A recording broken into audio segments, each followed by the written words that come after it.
پاکستان میں ادغام یعنی 1969 سے پہلے سوات ایک الگ ریاست تھا جس کے کئی قوانین بہت انوکھے اور نرالے تھے، جن کا اس ترقی یافتہ دور میں بھی پاکستان جیسی ریاست میں نفاذ مشکل ہے۔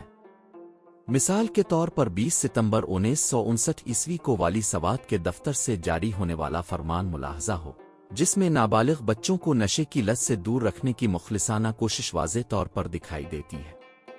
20 ستمبر 1959 کو والی سوات کے دفتر سے جاری ہونے والا حکم لفظ با لفظ یوں ہے: آئندہ کے لیے کوئی دکاندار کسی نابالغ لڑکے پر سگریٹ، نسوار اور حقہ فروخت نہیں کرے گا۔ اگر کسی نے نابالغ لڑکے پر مذکورہ اشیاء فروخت کر دی تو پورے 200 روپے جرمانہ وہ دکاندار ادا کرے گا۔